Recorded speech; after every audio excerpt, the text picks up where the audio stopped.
Natlan is going to be the next region that will be released this year in Genshin Impact, and we are just 2 patches away from that. Version 5.0 is going to introduce us to Natlan, and it is expected to be released on August 28th, which is just 3 months away. Before starting, I want you to know that this is a compilation of all of my past Natlan videos, with some new information. At the end of the Fontaine Archon quest, Nuvalet revealed some interesting details about Natlan. According to him, Natlan can be referred to as the nation of dragons because they have evolved over the years, and are now coexisting with humanity. So I'm guessing they will be something like Melusines from Fontaine, with some horns and stuff, and maybe taller. Natlan is located on the other side of the Sumeru Desert, and it is currently ruled over by the Pyro Archon. However, we don't know who the current Pyro Archon is. Many people think that Murata is the current Pyro Archon, while others believe she has been replaced by someone else. After witnessing the events in Fontaine, my guess is that Murata is probably dead and has been replaced by someone else. But this is just speculation, and there's a chance that she's not dead. Remember that Natlan's Archon quest is called Incandescent Ode of Resurrection, which means someone is coming back from the dead. Currently, there are only 2 characters I can think of whom the Fatui might try to revive, Signora, and the Pyro Archon Murata, if she's indeed deceased. Remember that the Fatui are only missing the Pyronosis, which means they are likely to revive someone who either possesses it, or knows its whereabouts. But don't worry, because we will get to see the current Pyro Archon who's going to be playable before Natlan's release, maybe during the 4.7 or the 4.8 special program. Moreover, Hoyoverse may also release a teaser trailer for Natlan characters, similar to what they did for Fontaine characters. Moving on, Nuvalet also revealed that the captain has thrown his hat into the Natlan's endless ring of war, so it is likely that something big is happening in Natlan. This also means that we will finally meet the captain. According to info via Project Enka, we can expect to meet at least 3 Fatui harbingers in Natlan, and they are Columbina, Capitano and Dottore. Can you imagine the situation if the top 3 Fatui harbingers are present in Natlan? Well, things are not looking good for the Natlan people.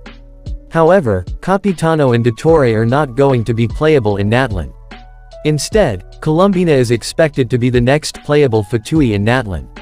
There's not much information about her, but she's rumored to be a cryo character who uses a sword as her weapon, and she's expected to be released around version 5.3. Some players think that she's going to be a Pyro character, but I don't think that's going to happen. We just got Arlecchino as our latest playable harbinger, and she's a Pyro unit, so I don't see why Hoyo would release another Pyro harbinger. Now let's talk about the other characters. Ianzan is confirmed to appear in version 5.0, and she appeared in the Tevet chapter storyline preview. Yes, Ianzan is a female character, not male.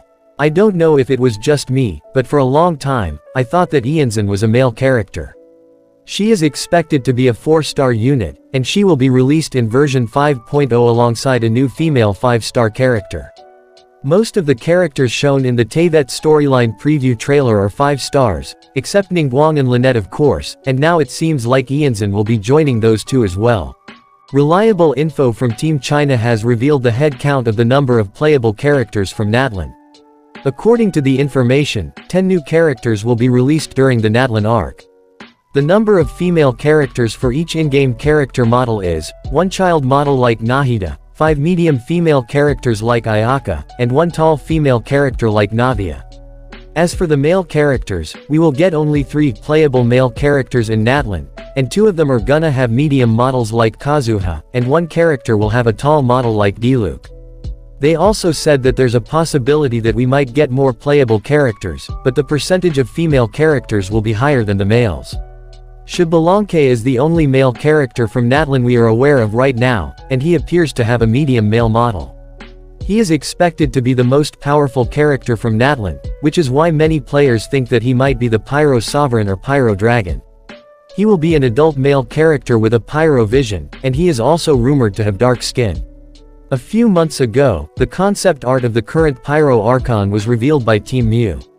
And Team China later revealed some information about her weapons and skills, but keep in mind that these informations are still early, and are subject to change in future. They said that the Pyro Archon will be a Pyro Polearm user, and her elemental skill will be able to displace her, allowing her to navigate terrain in a special undisclosed way. And similar to other Archons, she is expected to be released in version 5.2, after the end of Natlan's Archon quest. Team Mew and Utevet have also revealed some information about Natlan's people and its geography, so let's discuss them as well. The reason why we haven't encountered any NPCs, or the people of Natlan haven't ventured beyond Natlan, is due to the existence of a curse. While the exact details of this curse is currently unknown, it would explain Bennett's supernatural misfortune. According to the source, the subjects of the Pyro Archon Murata are divided into 6 different tribes, with each residing in a different part of the map. Each tribe is expected to have its unique culture and may inhabit designated areas with distinctive landforms. Based on this information, it looks like Natlan's map may feature different types of geographical locations, such as volcanoes, mines, canyons, etc. The region may have some tribes inhabiting forests and lush grasslands as well, while some living on more treacherous terrains. As of now, the names of the rumored tribes are unknown except one. The source has revealed that the tribe occupying areas with mines and deserts may be called the Nazkaya tribe. It may also be possible that characters from the region, like Ianzan and Xbalanque, are also part of these particular tribes. Natlan also has mystical hot springs capable of healing the wounds of mind and body. It's quite possible that the hot springs will play a role in the Archon quests for Natlan, as the overall chapter is called Incandescent Ode to Resurrection. Moving on to the new enemies and mount system. Natlan is expected to be a huge region, probably bigger than Sumeru Desert. According to a source called Utevet, Hoyoverse might introduce mounts system for Natlan's overworld exploration. They also said that the overworld of Natlan is not only close to being finished but is also extremely large. The eastern parts of Natlan will have 2 new enemy types. The Saurians are draconic enemies that dwell inside the mines of eastern Natlan, and Utevet has described them as being similar to the Geovashaps of Liyue. There will also be proper fire-breathing dragons as a new type of enemies. Team China supported the previous rumors about Natlan being based on the tribal folk of Southern America. Like other regions, we may find references to it in the design and architecture of Natlan.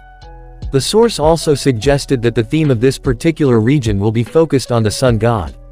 This further reaffirms previous information about Xbalanque being related to the Mayan sun god.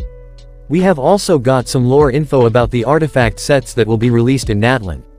They didn't reveal too much about the artifact sets, but here's what we got. According to them, the artifact sets are expected to be based on rituals and magma. Now looking at the previous X.0 patches, I'm assuming these are 2 different artifact sets. Because Hoyoverse always releases 2 new artifact sets with each new region, so the first set might be based on rituals, and the second one might be based on magma or lava. But we don't know anything about the set bonuses. Additionally, HXG Diluc, another reliable source in the community, had mentioned that Natlan's people live in harmony with dragons, who may be connected to the sovereigns. At present, we don't know much about these dragons, but we do have one character called Xbalanque, who might have something to do with these dragons. That is all the information we have at the moment, so that's it for today. If you enjoyed this video, make sure to smash the like button, hit subscribe and turn on notifications so you never miss an update.